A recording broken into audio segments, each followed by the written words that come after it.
ABC13 Eyewitness News starts now. Now at 6 in breaking overnight, what was supposed to be a night of fun turned into a night of terror after shots were fired at a birthday party. Right now, 3 people are in the hospital, what police say may have led to that triple shooting. Plus, do you own an AT&T smartphone? Why the company is saying your personal information may have been compromised in a data breach, and what they're doing to keep your information safe moving forward. Today is Easter Sunday. We're looking live at the Vatican. It's where Pope Francis just led some 30,000 people in an Easter Sunday celebration. A good Sunday morning and happy Easter. I'm Lileana Pearson in for Brandon Hamilton. And I'm Charlie Edsity. Happy Easter to all of you up bright and early this Sunday morning. We'll have your headlines and, of course, weather. Meteorologist Kevin Roth is here for the all-important Easter egg forecast, Easter egg hunt forecast. It's a big one. That's what everybody wants to know. Are we going to get rain on my Easter eggs? And for the most part, I think this is going to work out really well. There are just a few spotty sprinkles out there as you look at 13 alert radar. In Wharton County, you see some really light returns. That's the type of rain that we're going to be dealing with through the morning and into the early afternoon. The overall coverage is low, about 20%, and the intensity of that rain is very low as well. Some nuisance showers at most. And most of us are starting off dry, to be clear. Right now in Houston, it's 67 degrees, 65 in Conroe.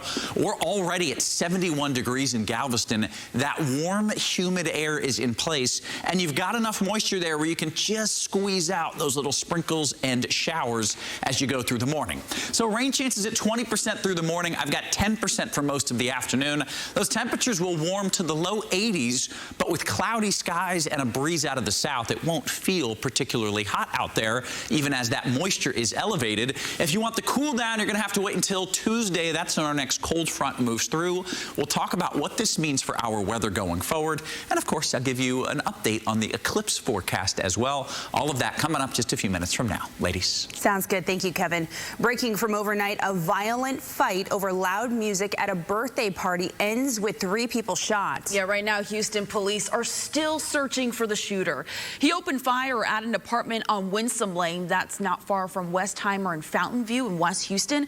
And ABC 13's Rosie Wen, she's live there right now. Rosie, how are the victims doing this morning? Charlie and Lileana, we're told all 3 victims are in stable condition at the hospital. Here at the scene, the apartment complex is now dark and quiet. However, this morning, investigators say they are still searching for the suspect in this case.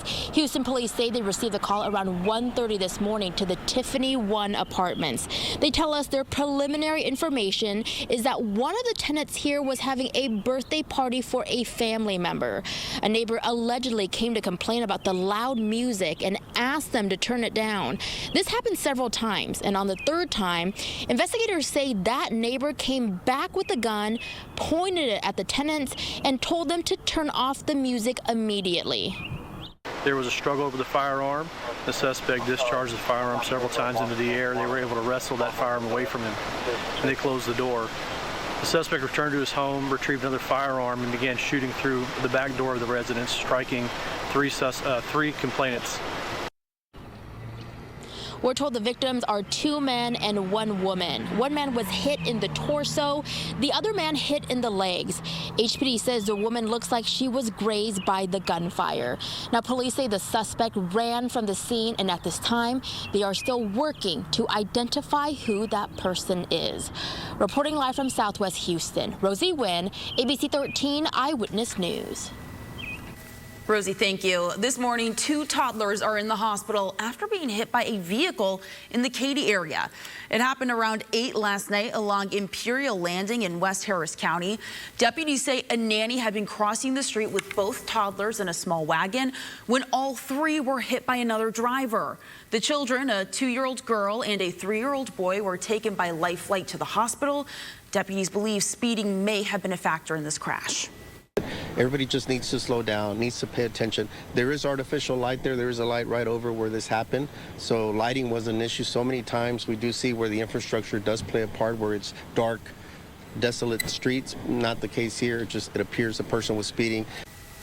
The nanny suffered possible broken bones. She is expected to be okay. Deputies believe the children will survive. At this time, no charges have been filed. And on this Easter Sunday, a father of 4 is being remembered. He was hit and killed by a driver on this day last year. Now his family is still holding on to hope that police can find the driver that's responsible for his death. ABC 13's Luke Jones has the story from Texas City. On her arm, a tattooed picture of the man she loved. In her arms, the 9-month-old daughter, born months after his death. It's horrible. On of all days, his birthday. He couldn't even be here for it. Darian Rodriguez was riding his motorized bike along FM 1764 last year on April 9th when a car slammed into him. It happened around 3 in the morning. We were looking for him the whole day. But his sister says their family didn't learn about it until that night. The pain I've been going through over and over, it hurts me to the fullest.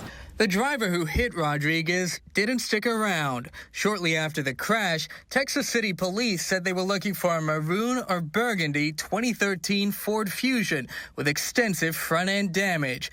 Nearly a year later, they're still looking. Like, how could just somebody do anybody like that? Like, you could have. What if it just took a phone call to call the hospital? Maybe that could have saved him and we wouldn't be in this situation. Today, a white bike sits near the crash site.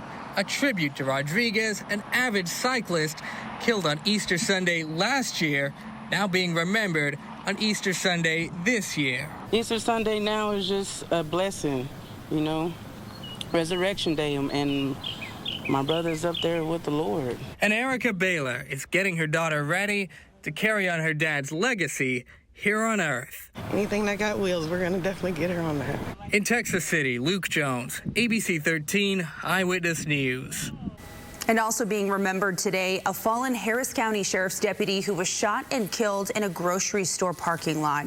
Today marks 2 years since Deputy Darren Almendarez was shot while confronting 3 suspects who were stealing his truck's catalytic converter. He was off duty at the time, shopping with his wife along FM 1960 right at Aldine Westfield. All 3 suspects were later caught and charged. New this morning, if you're an AT&T customer, your personal information may have been leaked onto the dark web. The company says that information includes social security numbers. The compromised data is from 2019 or earlier. It does not include financial information or call history. AT&T says it has already reset passcodes of current users, and it's contacting customers whose information was compromised. And coming up, millions are on the move this Easter holiday, but that's not the only reason why experts say that we could see a turnout at this record-setting season. The upcoming event is sending tourists flocking to multiple Texas counties.